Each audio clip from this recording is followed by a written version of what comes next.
देखिए भाव की शक्ति है। आपको ये तो बात पता है ना कि ये धनुष यज्ञ क्यों रखा गया। बहुत बड़ी बड़े राजा थे, उनके कन्याओं के स्वयंवर किए जाते थे, पर जनक जी ने क्या कहा कि मेरी सीता, मेरी जानकी अपने बाल्यकाल में शिव जी के इस धनुष को बड़ा हल्के से उठाकर नीचे साफ सफाई कर दिया करती है। एक हाथ भी पूरा लगाने की आवश्यकता मां को नहीं पड़ती। इसके साथ जिसका विवाह हो उसमें ऐसा बाहुबल तो होना चाहिए ना। लेकिन जब जयमाला लेकर खड़े हैं ना, तो सखियां माताएं सभी क्या कह रहे हैं कि लली मोरी छोटी सी। इधर राम जी भी सुकोमल से हैं, लेकिन अब माता जी, और आप इस बात को देखना, हजारों वर्ष भी बीत जाएंगे ना तो भी ये प्रकृति का बनाया हुआ भाव है। आपकी कन्या, आपकी बहन जब शादी के मंडप पर चढ़ जाती है, हाथ में जयमाला ले लेती है, और आप माताओं ने तो इस बात को स्वयं अनुभव किया है, हम सच में दूसरे लोक में चले जाते हैं। वो फिर उस क्षण के लिए किसी की कन्या, किसी की बहन नहीं रहती। उस क्षण उसके भीतर वो पार्वती प्रकट हो जाती है, वो मां सीता प्रकट हो जाती है। और उस क्षण सचमुच अगर किसी में गांभीर्य है, गहराई है, और जिनसे उनकी शादी हो रही है अगर वो उनसे अतिशय प्रेम करते हैं, तो सच में संसार एक बार रुक जाता है। और ये बात लगती है कि ये वरमाला के दिव्य क्षण कहीं बीत न जाए। इधर ऐसे सुंदर एक ऐसा दिव्य आलोक बस गया है, चारों ओर आनंद ही आनंद है। ऐसे में परशुराम जी भगवान आ गए। परशुराम जी ने कहा कि ये शिव जी का धनुष किसने तोड़ा है। परशुराम जी की ताकत ऐसी, कितनी बार इस सृष्टि को क्षत्रिय विहीन कर दिया, क्रोध से भर गए। किसने शिव जी का धनुष तोड़ा? भगवान रामचंद्र मर्यादा पुरुषोत्तम है। कहा प्रभु आपके किसी सेवक ने ही तोड़ा होगा, इतना बल और किसमें हो सकता है।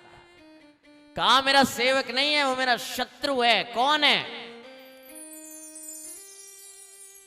बात आई कि श्री रामचंद्र जी ने धनुष तोड़ा है कुछ क्रोध करते, उसी क्षण भगवान श्री राम ने अपनी माया को कुछ पल के लिए हटा लिया, और तत्क्षण ही परशुराम जी जान गए कि ये साक्षात भगवान है। अब आप ब्याह तो देखिए, इधर दूल्हा तो पहले ही आया हुआ है, पीछे बारातियों को कह रहे हैं कि आप बारात लेकर आ जाओ, दूल्हो तो मार्गन अटे है, बारात लेकर आप आ जाइए।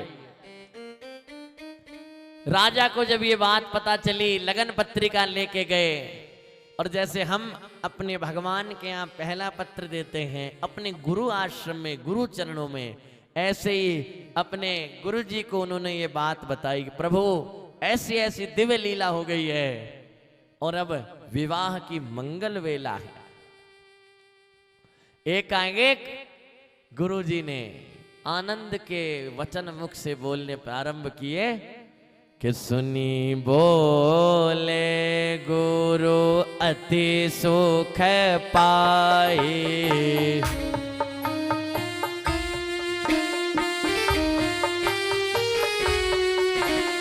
सुनी बोले मैं गुरु अति सुख पाए,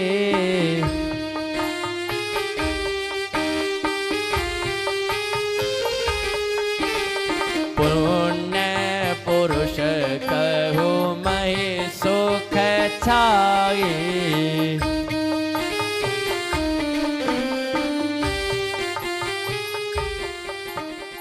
जिमि सरिता सागर में जाए,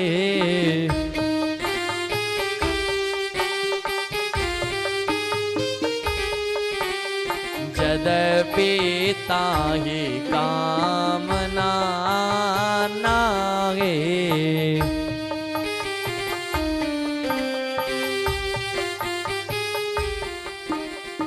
क्या कहा है गुरुदेव ने? पुण्यवान पुरुषों को सुख हमेशा ढूंढ ही लेता है। जैसे सागर की कोई इच्छा नहीं है, फिर भी सकल सृष्टि को, धरती को पार करती करती ये सरिताएं उसी में आकर मिल जाती हैं।